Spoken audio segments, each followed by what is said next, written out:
Mumbai Pune missing link ते AI प्रशिक्षण या आठवड्यातल्या काही महत्त्वाच्या घडामोडींचा आढावा आपण महाविजनच्या या एपिसोडमध्ये घेणार आहोत। नमस्कार, मी देवयानी आणि तुम्ही बघताय मुंबई तक। आधी नजर टाकूयात हेडलाईन्सवर। मुंबई पुणे प्रवास करणाऱ्यांसाठी सर्वात आनंदाची बातमी आहे। सीएम डीसीएम यांनी केलंय कनेक्टिंग लिंकचं उद्घाटन। महाराष्ट्रात 1 मे पासून जनगणना 2027 प्रक्रियेला सुरुवात। मुख्यमंत्र्यांनी सहकुटुंब केली स्वगणना। मंत्रालयात टेकवारी 2.0 अंतर्गत महाराष्ट्र प्रशिक्षण सप्ताह। 5 दिवसांच्या कार्यक्रमात विविध विषयांवर तज्ञांची सत्र। महालक्ष्मी सरस या भव्य प्रदर्शनाचं महाराष्ट्राचे मुख्यमंत्री देवेंद्र फडणवीस यांच्या शुभ हस्ते उद्घाटन। 2 ते 14 मे दरम्यान सर्वसामान्यांसाठी प्रदर्शन खुले। पंढरपूर तीर्थक्षेत्र विकास आराखडा शिखर समितीच्या बैठकीत 4150 कोटीच्या सर्वसमावेशक आराखड्यास मान्यता। 30 महिन्यात काम पूर्ण करण्याचे आदेश।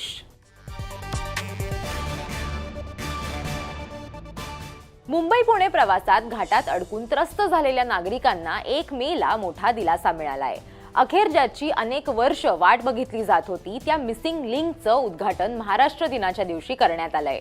मुख्यमंत्री देवेंद्र फडणवीस स्वतः गाडी चालवत उद्घाटन स्थळी गेले आणि त्यांच्या सोबतच उपमुख्यमंत्री एकनाथ शिंदे आणि उपमुख्यमंत्री सुनेत्रा पवारही उपस्थित होत्या। पहिल्यांदा तर आजपासनं याला मिसिंग लिंक म्हणण्यापेक्षा कनेक्टिंग लिंक म्हटलं पाहिजे। ज्यावेळी आपण ही तयार केली तेव्हाच ही लिंक नव्हती म्हणून आपण मिसिंग लिंक म्हणत होतो, पण आता गायकवाडजी जरा समोरचं नाव बदला आणि त्याला कनेक्टिंग लिंक असं तुम्ही त्या ठिकाणी लिहा। मिसिंग लिंक प्रकल्पामुळे अनेक महत्त्वपूर्ण लाभ अपेक्षित आहेत। प्रवासाचा वेळ हा सुमारे 30 मिनिटांनी कमी होणार असून घाटातील धोकादायक वळणं टाळल्यानं अपघातांचं प्रमाण कमी होणार आहे। वाहतूक कोंडी कमी होऊन प्रवास अधिक सुरळीत होईल। हा वेळ वाचणार आहे 30-40 मिनिटं। फक्त मुंबई पुण्यातच नाही तर पुढे सातारा, सांगली, पश्चिम महाराष्ट्रामध्ये जाणाऱ्या लोकांना देखील फायदा होणार आहे। बाळासाहेबांच्या संकल्पनेतून हा रस्ता त्यावेळेस नितीन गडकरी साहेबांनी केला। पूर्ण करताना देवेंद्रजी आणि मी आहे। मुंबई आणि पुणे ही 2 प्रमुख आर्थिक केंद्र जोडणारा हा मार्ग उद्योग, आयटी, उत्पादन क्षेत्र आणि सेवा क्षेत्रासाठी जीवनदायिनी भूमिका बजावतो। मिसिंग लिंक किंवा कनेक्टिंग लिंक प्रकल्पामुळे या 2 शहरांमधील प्रवास अधिक जलद, सुरक्षित आणि कार्यक्षम होणार असल्यानं व्यापार आणि गुंतवणुकीला मोठी चालना मिळणार आहे। महाराष्ट्रात 1 मे पासून जनगणना 2027 प्रक्रियेला प्रारंभ झालाय। विशेष म्हणजे ही भारताची पहिली डिजिटल जनगणना असून स्मार्टफोनच्या माध्यमातून माहिती संकलित केली जाणार आहे। जनगणना प्रक्रिया 2 मुख्य टप्प्यात राबवली जाणार आहे। पहिला जनगणना 2027चा महाराष्ट्रात औपचारिक आरंभ लोकभवन मुंबई इथे करण्यात आला। मुख्यमंत्री फडणवीस, उपमुख्यमंत्री सुनेत्रा पवार, उपमुख्यमंत्री एकनाथ शिंदे यांनी देखील पहिल्याच दिवशी सेल्फ गणना केलेली आहे। पूर्णपणे डिजिटल माध्यमातून 2027 ची जनगणना केली जाणार आहे। महाराष्ट्रातील प्रत्येक कुटुंबाला या विशेष डिजिटल उपक्रमाचा भाग होण्याची संधी आहे। यामध्ये आपण सर्वांनी सहभागी व्हावं असं मी आपल्या सर्वांना आवाहन करते। यात ॲपच्या माध्यमातून नागरिकांना प्रथमच आपली माहिती म्हणजे स्वगणना भरता येईल। केंद्र सरकारनं ठरवून दिलेल्या 33 विषयांशी संबंधित माहिती भरावी लागेल। एकूण 14 भाषांमध्ये ही माहिती भरता येईल। स्वगणनेदरम्यान ॲप किंवा संकेतस्थळावर कोणतीही कागदपत्र अपलोड करण्याची गरज नाही असं उपसंचालक संतोष पायस यांनी सांगितलंय। पुढील बातमी आहे एआय संदर्भातली। मंत्रालयात 4 ते 8 मे 2026 या कालावधीत टेकवारी 2.0 अंतर्गत महाराष्ट्र प्रशिक्षण सप्ताह या विशेष प्रशिक्षणाचं आयोजन करण्यात आलं होतं।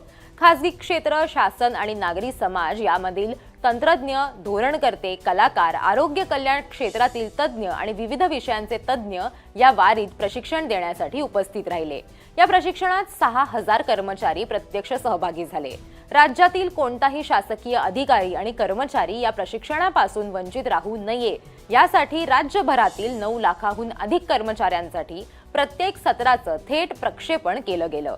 या उपक्रमाच्या उद्घाटनाला मुख्यमंत्री देवेंद्र फडणवीस, उपमुख्यमंत्री सुनेत्रा पवार आणि इतर अधिकारी उपस्थित होते।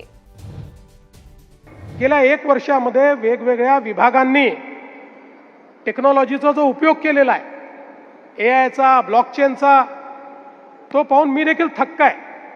इनहाऊस क्षमताही तयार झालेली आहे आणि म्हणून मला वाटतं की केवळ आपल्याला एक प्लॅटफॉर्म मिळाला पाहिजे आणि तो प्लॅटफॉर्म आपल्याला टेकवारीच्या माध्यमातून मिळालेला आहे.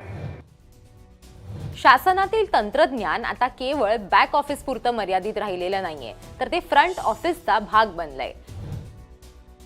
महाराष्ट्र राज्य ग्रामीण जीवन उन्नती अभियानाच्या वतीनं आयोजित महालक्ष्मी सरस या भव्य प्रदर्शन व विक्रीचं उद्घाटन महाराष्ट्राचे मुख्यमंत्री देवेंद्र फडणवीस यांच्या हस्ते करण्यात आलं. महालक्ष्मी सरस 2026 प्रदर्शन 2 ते 14 मे दरम्यान सर्वसामान्यांसाठी खुलं राहणार असून राज्यासह देशातील विविध भागातील महिला उद्योजकांची उत्पादनं, खाद्यपदार्थ आणि सांस्कृतिक कार्यक्रमांचा अनुभव नागरिकांना इथे घेता येणार आहे. या प्रदर्शनात एकूण 500 स्टॉल्स उभारण्यात आलेत. प्रदर्शनातील 80 स्टॉल्सचा फूड कोर्ट हे एक प्रमुख आकर्षण ठरलं असून राज्यातील विविध भागांमधले पारंपरिक खाद्यपदार्थ इथे उपलब्ध आहेत.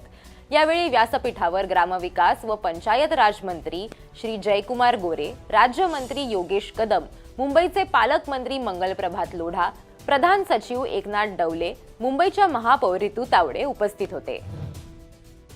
मुख्यमंत्री देवेंद्र फडणवीस यांच्या अध्यक्षतेखाली झालेल्या पंढरपूर तीर्थक्षेत्र विकास आराखडा शिखर समितीच्या बैठकीत 4150.46 कोटीच्या सर्वसमावेशक आराखड्यास मान्यता देण्यात आली आहे. पंढरपूर हे राज्यातील सर्व धर्मियांचं श्रद्धास्थान आहे, त्यामुळे या ठिकाणी येणाऱ्या भाविकास आवश्यक पायाभूत सुविधा उपलब्ध व्हाव्यात.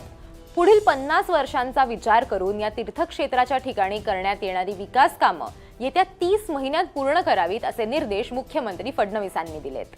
मुख्यमंत्री फडणवीस असं म्हणालेत की पंढरपूर हे राज्यातील महत्त्वाचं धार्मिक व सांस्कृतिक तीर्थक्षेत्र आहे. इथे दरवर्षी आषाढी, कार्तिकी, चैत्री आणि माघी वारीच्या काळात लाखो वारकरी श्री विठ्ठल रुक्मिणीच्या दर्शनासाठी येतात.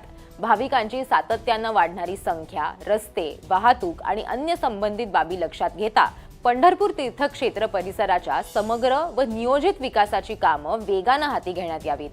मुख्यमंत्री फडणवीस यांच्या अध्यक्षतेखाली पंढरपूर तीर्थक्षेत्र विकास आराखडा शिखर समितीची बैठक मंत्रालयात पार पडली. या बैठकीस उपमुख्यमंत्री सुनेत्रा पवार, वनमंत्री गणेश नाईक, ग्रामविकास व पंचायत राज मंत्री तथा सोलापूरचे पालकमंत्री जयकुमार गोरे, आमदार समाधान आवताडे, मुख्य सचिव राजेश अग्रवाल यांच्यासह वरिष्ठ प्रशासकीय अधिकारी उपस्थित होते.